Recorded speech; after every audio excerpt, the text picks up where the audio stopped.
Greetings, class. This is Dr. York-Hammons, and a student came in for some help with their homework, and I realized that I had never shown you how to open data from the Pearson My Math Lab homework. So if you got to your homework and you noticed for number one that the data isn't in an Excel file, you have to find the data. And there's a little table that says click here to view the data. And if you clicked on it, a data table showed up.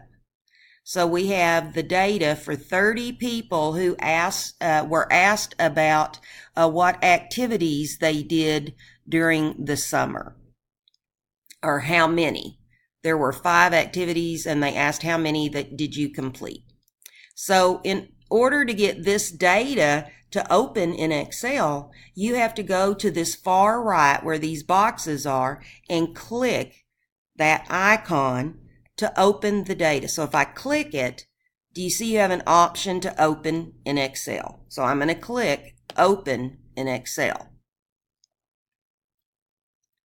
And it's going to take a minute for it to open.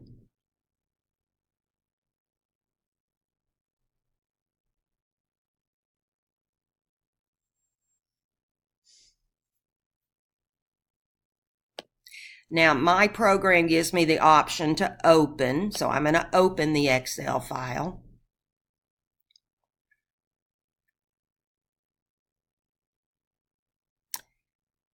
And I'm going to click on the green and drag it over just a little bit so you can see the data.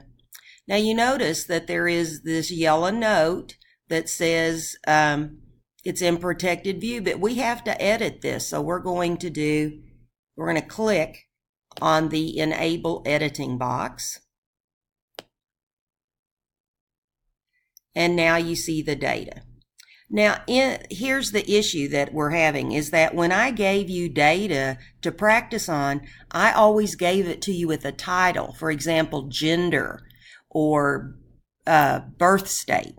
This one doesn't have a title. It starts off with one of the data values. This is one of the people that said they only did one of those 5 maintenance activities from the problem.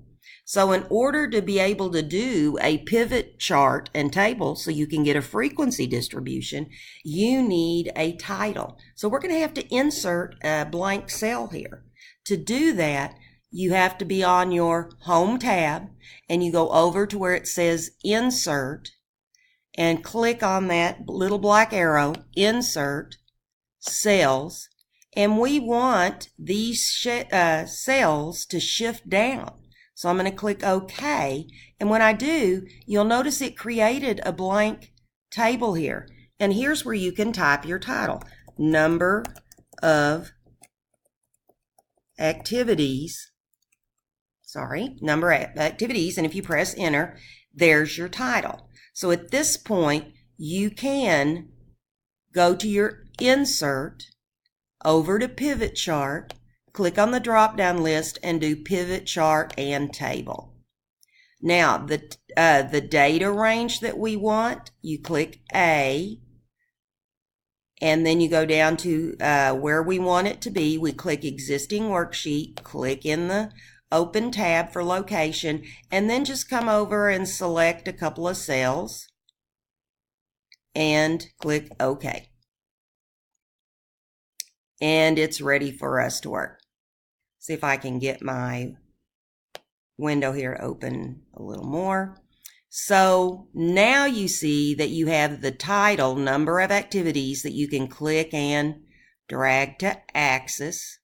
And you can also click it and take it down to sum of values. Now remember that when we were doing our computer that I said that it can't say sum down here, it has to say count.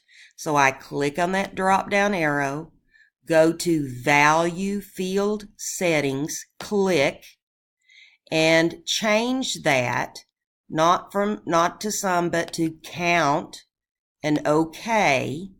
And then your table looks a lot different than it did a minute ago, but then you see this word count of number of activities. So we can see the entire table. I'm going to click X so that clears that off our screen. I'm going to move the table down for a minute so that you can see the frequency here. I'm going to see if I can get it so we can still see the frequency. I'm just scooting this over. And then I'm going to come back to the homework and close out that data table. So your homework wanted you to type the frequencies in for 0, 1, and 2 in terms of activities. So if we go back to our Excel, the number of people that did not do any of those activities was 9. So I would click on the box and type a 9 in. Now to go to the next one, you have to click in the next box. Go back and look. The number of people that completed one activity was 8. So you could do 8. And the number of people that completed 2 activities was 6. So I would type in a 6. In order to get the relative frequencies, you would take the frequency and divide it by the total number of people. There were 30 people in this survey. So I would need to open a calculator. So let me take a minute and open my computer calculator. So here it is.